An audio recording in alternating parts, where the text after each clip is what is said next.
We're back to the Neil Haley Show. And, when we talk about music, photography, and an author, this man's the man to talk about. So I'm excited to welcome him, Dave Combs. Dave, how are you? What's going on, man?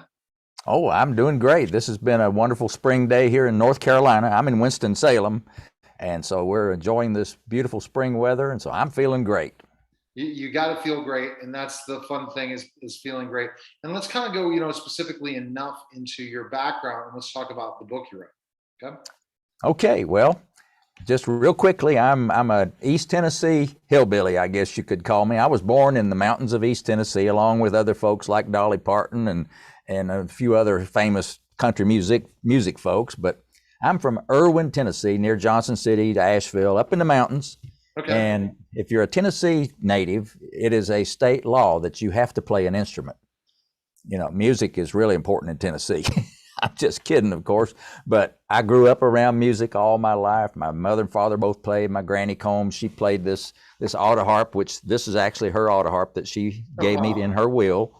And so music's been a big part of me. I went to school at East Tennessee State University, got a math degree, physics minor, worked in the computer center for 4 years. And so I'm a technology-oriented person career-wise. I got a job at Western Electric, which was an arm of the Bell system that, was a big part of the manufacturing of stuff for all the telephones. Right. But technology has been my career all through my professional career. Okay. But underlying all of that was always my music. I love music. It's like any hobby that you have. It stays with you, hopefully, your whole life. So my music was with me the whole time, and it still is. And so I wrote a song when I was 33 years old, and it became very popular. I got it recorded, played on the radio all over the country, and now it's heard all over the world. It's called Rachel's Song. And that song basically changed my life, changed my career path. And that's what the subject of my book's all about. It's called Touched by the Music. That's my book. And it's just full of that journey of my music leading up to a little bit up to the writing of Rachel's Song.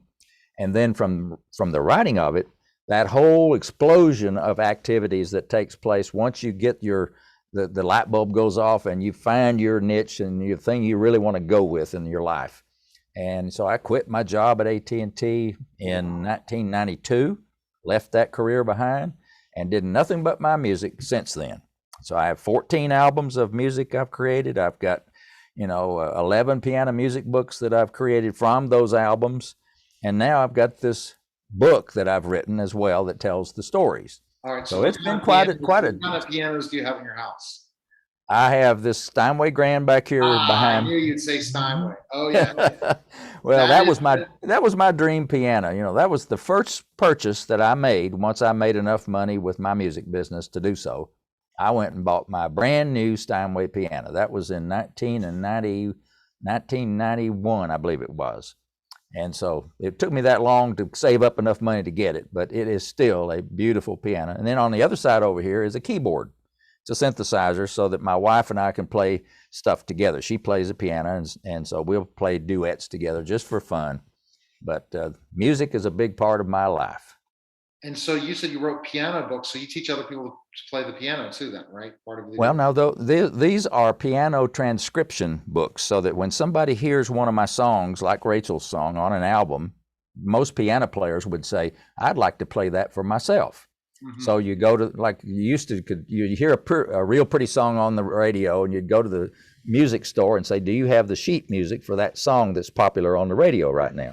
And now they almost have it instantly, but back then it would take a while, but you'd eventually get it. Well, that was great for piano players because then you could play that song yourself on your own piano at your own leisure. And so I knew that was what piano players like to do. So I took all of my albums, all my original music, transcribed them note for note, so that what you hear on the recording is exactly what is written down in the piano music book. Now, that took hours and hours and hours of work. Sure. But in the end, the people love it because they can play it and they can sound just like the artist Gary Prim on my album. So, it's a wonderful thing for the musicians of the world. But I'm not teaching them how to play. I'm assuming they already know how to play the piano before they buy my book. So The but that book has is been, like the play those songs. Got it. So yes, they have to be able to yes, do it. And so yes. the book, your current book, is that the same thing, or that's something? No, this is a book of it's about 78 different little short stories of my journey of how I wrote Rachel's song, how it got its name, how it got recorded, how it got played on the radio, then how it got sold all across the entire country in gift shops. Over 1,000 gift shops across the Oh, country carried wow. my music and sold it. And So what do you then hope that people read your short stories are going to give you? What's your hope for them? my thing is, I hope that they're inspired. My Jack Canfield wrote wrote the foreword to my book, Okay.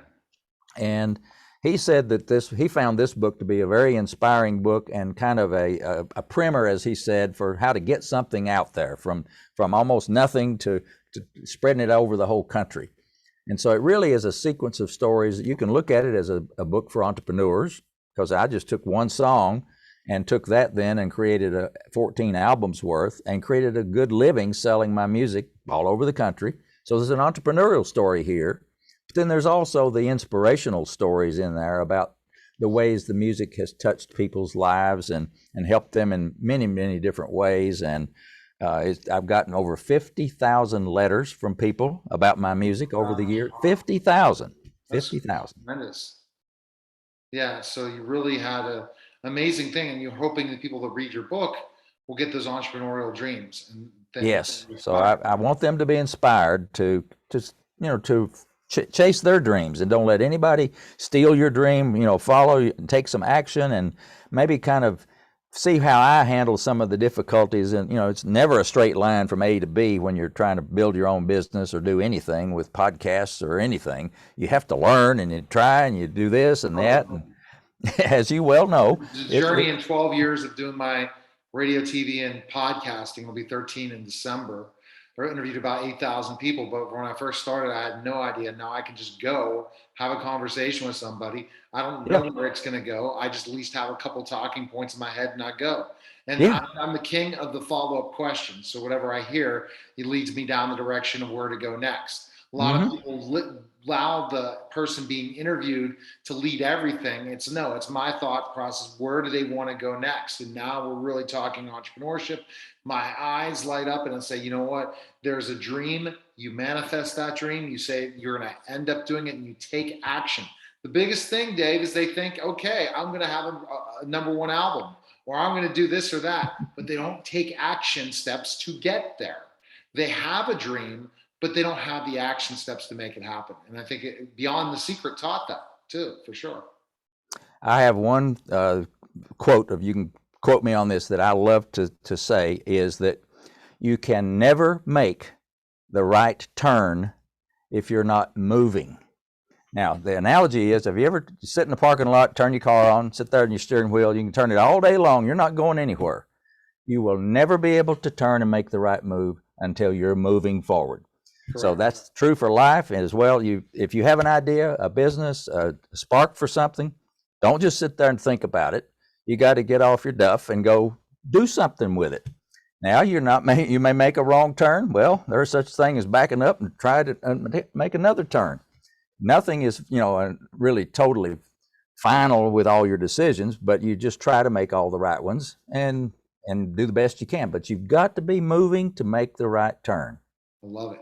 And where can people pick up the book and learn more about you? Where can they go? Well, I have a website I've made it very simple, kind of a landing page where when you go there, you're going to see my picture of my book cover on the left-hand side. And underneath it's going to be a link that says go to Amazon.com and you can look at the book, buy it as a paperback, Kindle book, or listen to me read it for 8 hours on an Audible book. And on the right-hand side of the page is a picture of my CD of Rachel's song, the song that got all this started.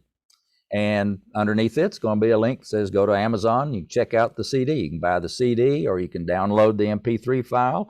Or if you're an Amazon Music subscriber, you can stream it someplace. Awesome. And in the middle of my homepage, just to make it really simple, there's a link that says play Rachel's song. So all this talk about Rachel's song, after they get through listening to this podcast, I want them to go straight. Do not stop. Do not pass go. Do not collect $200. Do right straight and play Rachel's song from either your phone or your laptop or whatever. and it's right on the middle of my website. Just click that link, and that's the original recording of Rachel's song, the high Fantastic. fidelity, the real deal. So what are you touring too a lot? No, I am a composer. The music that I write is performed and arranged by a musician named Gary Prim in Nashville, Tennessee. Okay. We managed to connect a long time ago in Nashville when he recorded the demo recording for me of Rachel's song. So who sung Rachel's song? Was it? I'm sorry? Who sung Rachel's song? You said It's all instrumental. All of my music is instrumental. Mhm. And which is another thing too, because it doesn't matter whether it's in English, you're in an English speaking country or not, because the number 2 country in the entire world that loves my music, believe it or not, is Brazil. In fact, I'm having a conversation tomorrow with a gentleman from Sao Paulo, Brazil, and he's going to talk to me about why my music is popular in Brazil. I have no idea, except that it's instrumental and they love it. Because you're motivated, you work hard, you put the time in, and thank you again for stopping by. All right, well, thank you. All right, you're listening and watching the Neil Haley Show, and we'll be back in just a moment.